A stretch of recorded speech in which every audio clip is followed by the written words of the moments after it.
All-terrain tires versus rugged terrain versus mud terrain. Which one are you supposed to pick? The truth is, there's a bit more variables to this than people want to admit. First, you have all the tires. Then, of course, you have your vehicle. But actually, there are two other very important variables to consider. The next one is your actual use of that vehicle. And then, of course, finally is your style. We all pick things sometimes based on how they look, but we have to at least admit that to ourselves. So we actually go pick something that looks good, but also serves our other needs. That little box in the middle, that represents all the tires that will actually work for you. So how do we find these tires? Well, first you have to learn to read a tire like a map. Don't worry, I'll show you how to do that. Today, we're gonna use some of the Falken Wild Peak light truck lineup as a logical progression to work through learning how to read these different tires. We actually have two very different all-terrain tires to work with. We have a rugged terrain tire to work with, as well as a mud terrain.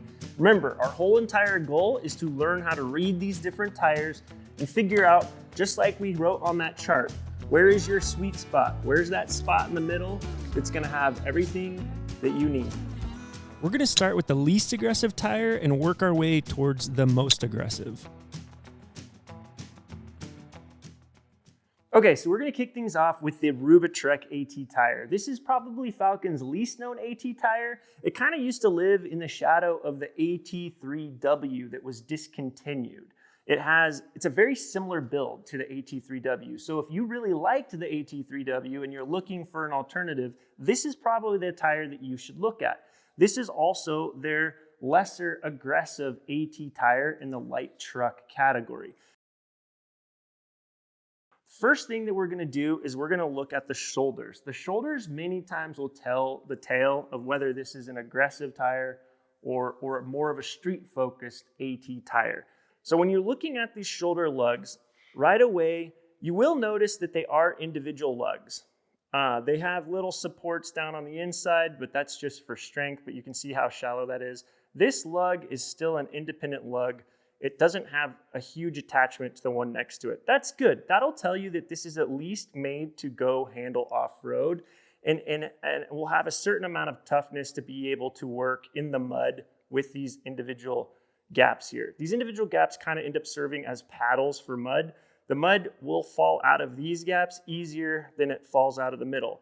One way that we know that this one isn't an extremely aggressive AT tire is that normally on an aggressive AT tire, this paddle, one will bump all the way in and one lug will bump all the way out. So every other lug will serve as a paddle for you. This one kind of has that design built into the side of the lug, but you can see how shallow it is. This is not going to be a very big paddle for catching mud. One reason they don't do the paddles is if this is a road-focused AT tire, those paddles make a lot of noise. So this one's going to be quieter on the road. It'll have better road mannerisms for turning. So this is a great road driving AT tire, and you can tell that that's the main focus just from looking at the shoulder. If you look at this tire, you'll see that it has lots of siping. And these sipes are full depth sipes that go all the way to the bottom, which means as you wear out your tire, your driving traction in snow, rain, and ice, for example, it shouldn't deteriorate because the siping goes all the way to the bottom. That's kind of another way that you know this is a road-focused tire. There's a lot of other tires out there that have sipes, but they don't go full depth. And the reason is that can make the lugs weaker. And when you make the lugs weaker, you can't really run this tire on a heavy-duty truck. You wouldn't want to tow with this tire because the full depth sipes and in the size of the lugs and in the softness of this compound would compromise it for heavy-duty towing and heavy-duty trucks. It would also compromise it for hardcore rock crawling. You'd actually end up with too many tears and rips on this tire. If you're just driving it on gravel roads to go camping, it's gonna work great. So that's why this tire could be really popular with overlanders because you get all the really good performance and all the bad weather on the road, and yet you still get an aggressive enough outer shoulder to serve you well on those Forest Service roads. Do you see how long these center tread blocks are? On a lot of off-road focused tires, these are gonna be shorter, more compact, to give you more voids in the middle. That will help you with mud, it will help you with rock grip, but it does not make it a great tire to drive for miles per gallon and smoothness and comfort on the road. So these long tread blocks in the middle that you see, that's another attribute where you know this is an all-terrain tire, but it also has a major focus on being comfortable on the road. You'll see that they did dress up the sidewall. This is by no means a super aggressive looking sidewall, but they've got a little bit here for extra traction in mud and for looks. But we have stuff way more aggressive than this coming up. The other thing you're gonna notice about this tire, if you look at the tiny little details and print on the side, you're gonna find out that this tire has a 2-ply sidewall. Again, anytime you're reading a tire that has a 2-ply sidewall, that right away is gonna tell you that more than likely this tire is not made to do hardcore off-road, because on hardcore off-road, you're gonna be puncturing the side, or you're gonna be running this into sharp rocks all the time. That does not mean 2-ply sidewalls are bad. 2-ply sidewalls are super comfortable. If you try to drive a 3-ply, like load E tire that's 100% made to handle every single sharp rock in the world, it is not a comfortable drive. 2-ply sidewall on this is not because they cheaped out. 2-ply sidewall on this is by design. This one's built to be a fantastic road performer with just enough to get you on those weekend outings and like a weekend camper. Final thing I'll say about it, on the compound of this one, it has a softer compound. Again, super comfortable, gives you phenomenal traction in that cold, icy weather. But again, not so great for hardcore off-road. This would get chewed up and would start to chip. So let's talk about the next level up from this. The next level is the AT4W. It is actually a tire that looks very similar, but believe it or not, it is entirely different, designed for an entirely different purpose. So let's jump over to that. Okay, so we've got the AT4 up here now, so we can compare these side by side. The AT4W is, of course, another Falken tire. Now, these are all Falken tires that we're working with today, and there's a reason behind that. I've been wanting to make this particular video for a long time, not on necessarily Falken tires, but a video that will help teach people how to recognize what a tire is, and then to also understand when they need to naturally progress themselves up to the next more aggressive versions of a tire. That's the whole entire goal here. The hard part about that is to tell that story with 4 different tires. You need to have driven all those tires so you can speak from experience about that tire, not just your best guess. So it takes a lot of work to make a video like this. And then on top of that, it costs a lot of money. You're talking, what, $6,000 to $8,000 in tires to make this video. Falken stepped up to the plate and said, yeah, we'll do that. We think that's a good video. We think it's an important video. So they sent us all these tires for free. Now, the interesting thing is most tire companies that try to do that type of thing with a YouTuber like me would make me sign an exclusive agreement to where now I represent Falken tires. I don't sign any exclusives with any company because I want to be able to talk to all different tires and review tires honestly. Thank you, Falken, for helping to make that possible. That is why we are using Falken's Wild Peak lineup, the light truck version of their lineup. But remember, the principles we're teaching you, they stand for all companies out there. When you the ability to read the side, shoulders of a tire and have it tell you whether it's an aggressive AT or a non-aggressive AT, that stands true for all different tires out there. And what we're about to talk to about the AT4W that separates it and makes it a lot different than the Rubitrek, it stands true for all different types of AT tires out there. It's really important stuff for you to understand as a consumer to make sure which one of these AT tires is actually the correct one for you to get. So let's dive into some of those differences on the AT4W so you can understand how to shop for the right tire for you. Okay, so the Falken AT4W, this tire, is kind of a Swiss Army knife when it comes to AT tires. And that's because even though they're all called the AT4W, there's multiple different versions of this tire. And it's the changes between the different versions has a lot to do with the actual construction and the compound that the tire is made out of. One of the biggest differences in this tire is that it has a standard version that is for passenger vehicles, then it has a light truck version, then it has a heavy duty version, like an HD version, and then even between the light truck and the heavy duty version, some of them have 3-ply sidewalls and some of them have 2-ply sidewalls. So you really need to pay attention when you go to buy this tire to make sure you're buying the right, you got to have all the right check boxes for each one of those things for your actual vehicle and how you're going to use that vehicle. So I run this on the Tundra. I have the Tundra right here. These tires actually have over 10,000 miles on them, and I've driven these in really, really harsh conditions, mostly off-road. Amazingly, if you look at the tread, you're going to notice there's really not any chips or rips on it. Well, I have the heaviest duty version of this tire that they really make the Wild Peak AT4 in. First of all, obviously Wild Peak AT4W, but I have the heavy duty version, the HD, and then I also have the 3-ply. So this one is made for heavy trucks. I know that the Tundra is not super heavy truck, but we do some towing in it. So that is why I have the HD version of this.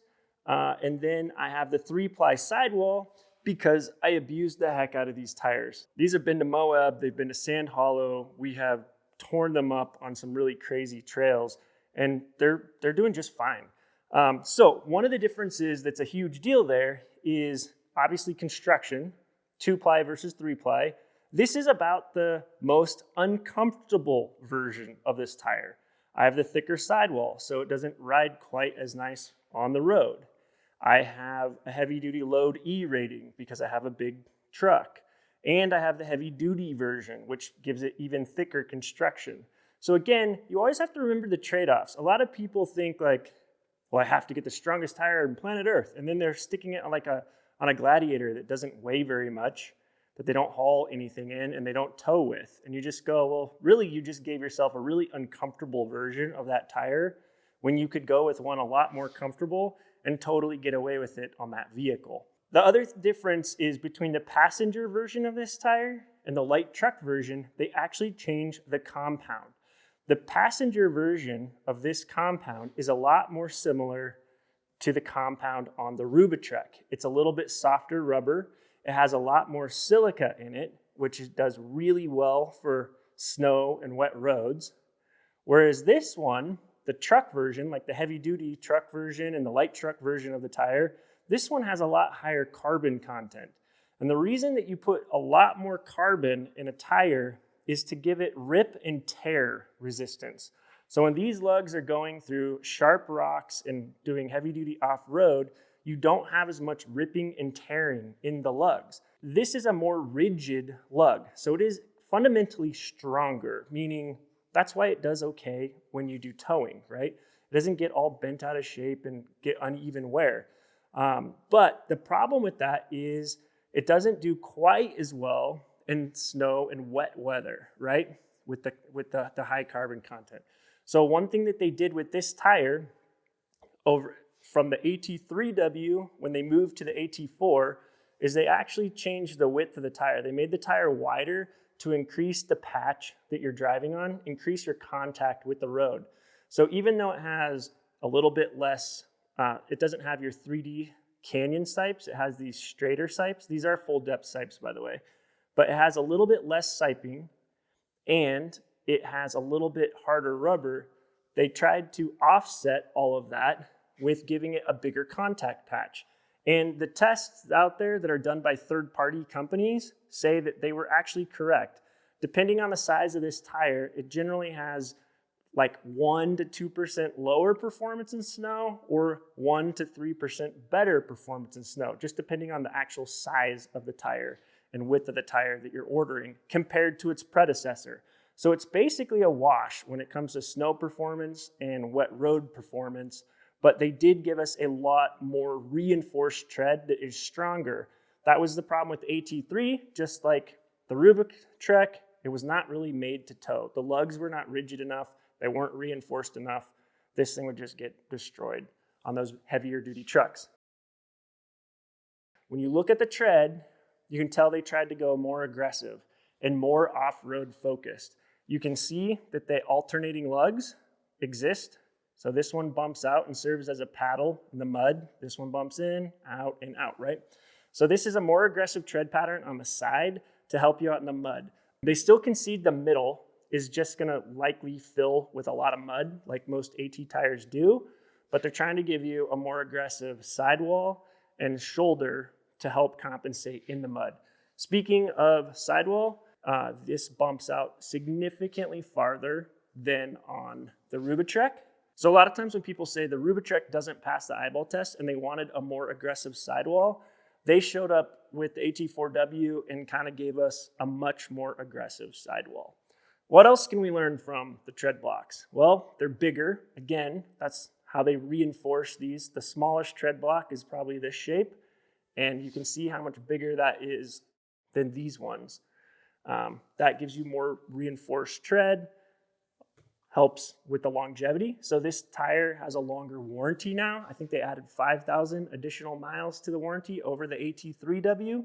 It still has this vertical line down it that's great for channeling water. So they didn't mess that up. The wet performance on this is still here. And even though the siping did change and there's ever so slightly less siping, this tire still has a significant amount of siping. Okay, so the last thing that is worth bringing up on this, that's a combo of both the tread and the new compound on this. A lot of people believe that if you make a tread block more rigid, you just instantly ruin the traction on like wet roads and pavement and snow and ice. And that's not necessarily true anymore. Compound science for the actual rubber, the mix of components that make rubber nowadays, has gotten a lot more advanced. So they are able to make a more rigid tread, but when it comes to like driving in snow and ice and in the winter, where people go, well, then it just loses all traction and it's no good, that's referring to a thing that's called your glass transition temperature, okay? There's a point where it gets cold enough that all rubber will just get very rigid and hard. So they have found a way nowadays to mix like things like carbon and different things together in the rubber to actually achieve a stiff block that can still have a good glass temperature. In other words, it can still get really, really cold and maintain its rubberness, its pliability, right? So this is a new compound from Falken that they came out with when they built the AT4W. It's their most advanced compound they've ever had, and it seems to achieve that and balance really well. I have driven this tire in a blizzard. It was crazy. It was one of those blizzards where the road was dry, and within about 10 to 12 minutes, there was already like 2 inches of snow on the road. And you could barely see. This thing did absolutely fine. There's a reason the Falken Rubitrek and the Falken AT4W are both at the very top of the class when it comes to snow and wet road traction. So these are really good tires in that department. And it doesn't seem like the change in compound that made this more rigid really affected that. It still drove amazing. Okay, so what does it all mean? Essentially, the AT4W graduates from this tire, which was a road-focused AT tire, to an off-road focused AT tire. It's still made to handle road very well. It's still made to handle towing and all the heavy vehicles, and it steps up on all that from here. But the bigger deal on this one is it fits in the middle. You can off-road this pretty hard. It does great. For a lot of people that want to go into not just occasional off-road and occasional rock crawling, they want to take it to the next level. That's when you're going to graduate to the rugged terrain tire. So let's talk about that next, and we'll compare it to this AT4W. So the Falken Wild Peak RT tire kind of brings the capital A to the word aggressive. It's a pretty fun tire. I actually really enjoyed testing this tire. The hard part for the average consumer is that the RT, the rugged terrain category of tires, is very confusing because every brand kind of thinks of it a little differently. The idea behind them is super simple. They said, we want something, an AT tire is built to have good road mannerisms and drive really well on the road and do a little bit of off-road. And then you have a mud terrain that is made 100% for like mud and rocks and optimized traction. So a lot of people said, well, let's just get something in between. Let's get something more aggressive like a mud tire, but we do a little tiny bit of work to try to make it drive at least a little bit better on the road. That's the general idea behind this category. But then everybody goes about it completely different. So you need to do your research on rugged terrains to understand the designers that designed this tire, what were they actually aiming for? This particular tire, when you start diving into the tread tells us a lot about how they designed it and why they designed it. When you look at the tread on this rugged terrain tire compared to the AT, you can automatically already just see these gaps are huge. You know, I can fit my thumb inside of that gap. There's not a hole on this tire anywhere that is even close to that large. So this thing has really big voids that work really good in the mud. So mud doesn't really stick to this tire very well at all. Even in the center tread, where they put these blocks a little bit closer together, they did that, by the way, to make it drive better on the road. There's still big enough gaps here that it tends to be able to fling the mud out of it. But what did they do to try to make this a better road driver than your traditional aggressive mud tire? Well, these patterns right here, it's like a set of 4, another set of 4, they interlock with each other just a little bit. So when you're transitioning off of one pad, you're going on to another one, then it carries you to this one and then to that one.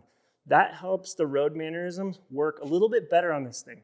So when you're driving on the freeway, you don't actually feel like you're driving a mud terrain, but that's when you're going in a straight line.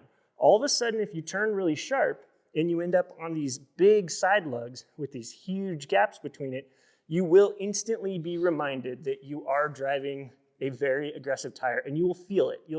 It'll feel just like a mud tire when you're turning sharp. But for straight line, it drives really well on the freeway if you're taking this on a long trip. And then on top of driving really well, it's actually surprisingly quiet. Mud tires they make so much noise typically. And somehow the pattern that they did on this actually cuts down the noise quite a bit. Now, one interesting thing you'll learn right away too is, you'll see siping on here. That does help you on wet roads, but this siping does not go all the way to the bottom of the block. So by the time you wear through half of this tire, you're not really gonna have any siping left. When you see really aggressive tires, siping a lot of times is not full depth siping. Sometimes that's because they know people are gonna off-road these tires and they know that you're going to essentially destroy them on rocks. Maybe it doesn't matter that your sipes don't last to the end. The other reason though, is this tire has a secret. This tire's really good for towing and heavy trucks as well. That's one of the reasons the sipes aren't full depth. If you did full depth sipes on this, it would make these blocks less rigid, and then it wouldn't do well with a heavy truck and for towing. And I think that was a really smart thing that they did, because mud tires are actually almost always terrible for big trucks and towing, even though so many people put them on their big trucks and tow with them. The reason is most mud terrain tires have a softer compound that's made to be more sticky on the rocks. But the problem is that softer compound is not rigid at all and just gets destroyed when you put tons of weight on it and run it on a freeway, towing a big load. So this compound is still more rigid than a traditional mud terrain tire. It actually is not quite as sticky, but it's still pretty sticky because we took these off-roading and we had no issues with grip. This is essentially the bridge between, I want a tire that's way more aggressive than an all-terrain, but I still want to be able to drive it on the freeway.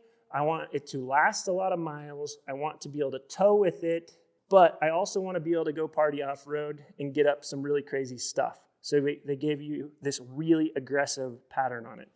One other thing about these tires, if you're looking at tread, you can't help but notice the sidewall on these. It is one of the most aggressive sidewalls I've seen on quite literally almost any tire, even including mud tires. look how thick that is. That sidewall tread is so thick. So you have a lot of extra protection. Obviously, this is going to be a 3-ply. It's an HD tire, so it can handle the heavy trucks and towing. 3-ply sidewall to handle all the rocks and abuse from off-road.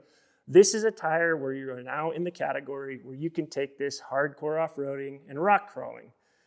But it still drives. It'll still get you to the trail. If you don't trailer your car all the way to the trail, like me, where most of the time I have to drive my trucks all the way to the trail and all the way home, this thing will get you to the trail and it will actually drive you pretty nice. And then once you're on the trail, it'll serve you really well. So this is a tire where they focused on giving you about as good of traction as a mud train, not quite, but let's give you something that will still work with a big truck, that'll work with towing, and won't just dissolve under the weight and pressure. So this is a really fantastic tire that meets a really good niche. I haven't actually seen a lot of rugged terrains that had as big of a focus for towing and heavy vehicles as this one did. A lot of the other ones are just focused on being more aggressive, or they're focused on being a much friendlier road tire than a mud terrain. They kind of just go back and forth between those two things. So cool tire. Now let's compare it to a mud tire, and you're going to start to see those differences that I was talking about. With mud tires, there's actually 2 different ways that brands go with mud tires. You need to be able to read this tread and know, oh, that's a mud train that's actually focused on good road driving as well. Or if you're gonna get in a rock crawler like this one and pretty much almost never drive it on the freeway, then you might go, no, I don't even care if it drives nice on the road. I just want the most aggressive mud train on planet Earth, right? A lot of those are going to be non-DOT tires that aren't made to drive on the road. In fact, you can get a ticket for driving them on the road. And a lot of them have really extreme tread that honestly, frankly, does not work on the road when you're driving fast. There's a non-DOT version of the MT that they used essentially for off-road races. And if you look at the design, you'll see that they still use these 7s, but they changed the format of them. And it's a lot more voided in the middle. But the problem with that tire is if you're driving on a freeway and you slam on your brakes, it wants to steer. It veers off to the side because all the tread channels the tire a certain way. So it's not a DOT approved tire, but it actually did fantastic in things like King of the Hammers where it needed extra grip. So a road-friendly MT tire, you're going to notice that the center tread a lot of times interlocks with each other. So see how this one locks in where this one ends and where this one ends. So that means while you're coming off of this tread as the tire rolls forward, before you're fully off of this tread, it's already moved on to the next block. So it feels more seamless. When you get into tire tread, mud tires that are made 100% to only focus on off-road grip, a lot of times they do not have smooth transitions from one set of tread blocks to another set of tread blocks in the middle. You'll see a lot more like lines that you could trace from one side of the tire almost all the way across it. Is it great for traction? Absolutely. Is it great for road performance? Debatable. Very much comes down to the individual design at that point. So you can see with the interlocking tread patterns, this one is designed to still be friendly on the road. However, one thing to keep in mind, it's using a very soft and sticky compound, which means this is not actually going to do well on heavy-duty trucks. It's not going to do well in towing. These blocks will be squishy enough and sticky enough that they're going to constantly be bent out of shape while they're driving, especially with a really torquey truck that's towing, and you're going to get an uneven wear pattern through the middle of this tire. This is a true MT tire. It's made to be sticky. It's made to give you off-road performance, but it's also made to be able to drive on the freeway to Salt Lake or to Sand Hollow, across the country to actually go on the off-road trail. I wouldn't recommend going that route because it is soft and your mileage on this is not going to be that high because of the softer rubber, but it is capable of doing it. So if you have to daily drive this for some reason, you can get away with it as long as you're in a lighter truck and you're not towing. But if you look at the difference between this and the RT tire, you're already going to tell the gaps in the middle of the RT tire are smaller, whereas this one is more voided.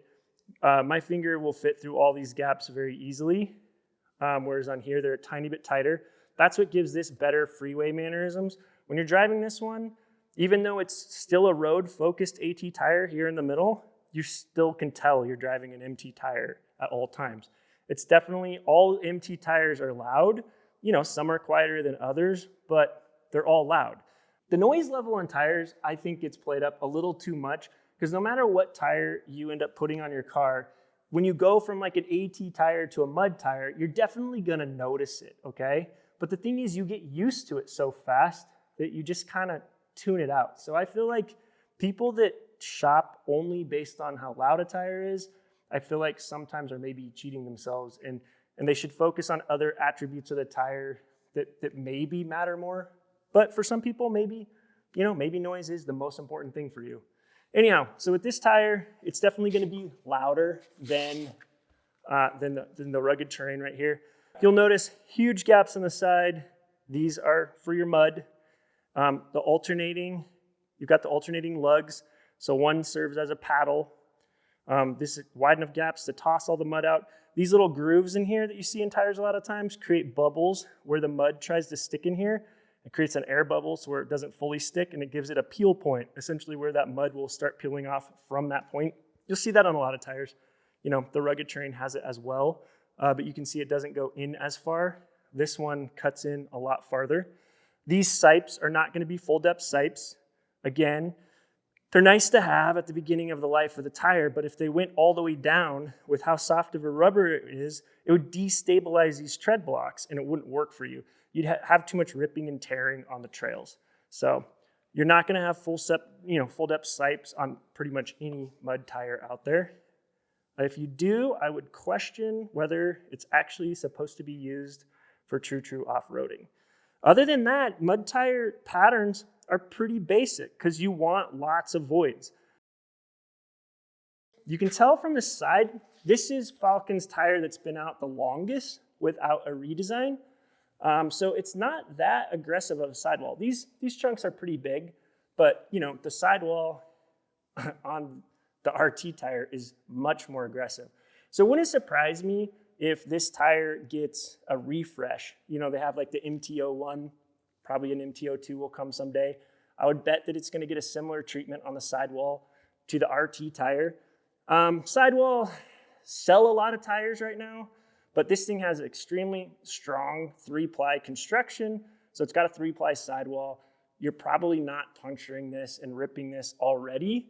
When you get a mud tire, even though it's a 3-ply and so is the AT tire, you're going to notice they have a lot more filler rubber in there. So even though they have the exact same number of plies, you're still, if you measure the sidewall thickness, on an MT tire, it's almost always thicker than on an AT tire. So that's what you're going to see in this tire.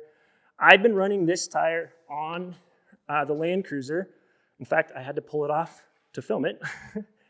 And we've been taking it rock crawling and having a lot of fun with it. It definitely is a stickier tire. When you switch, I ran the RT tire on there as well. The RT tire is much more enjoyable to drive day in and day out on this vehicle. But once we got into rock crawling, this tire wasn't quite as sticky as this tire.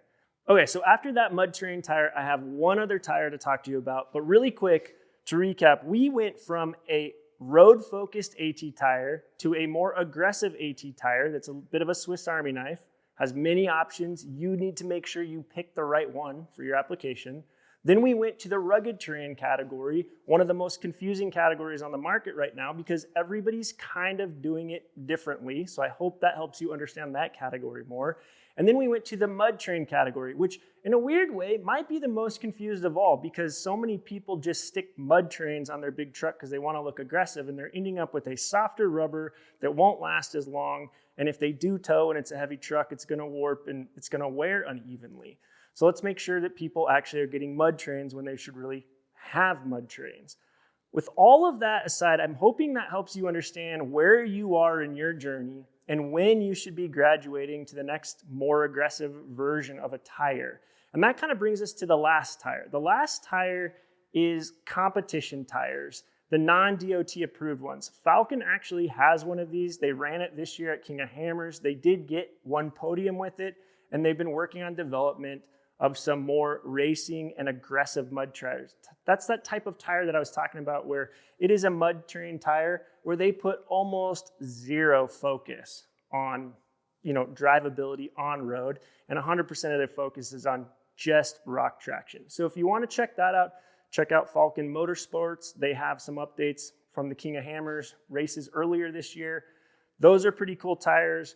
I'm looking forward to hopefully testing some of those someday on the rock crawler, out on the trails. But anyhow, I hope this was educational for you. I really want to thank Falken. They put a lot of their money into making this possible. But like I told you, the things that we learned today, they apply to all different brands out there. The entire goal here is just for you to be a more educated buyer so you get a tire that matches your real needs better. Thank you for watching. I'll see you guys next week.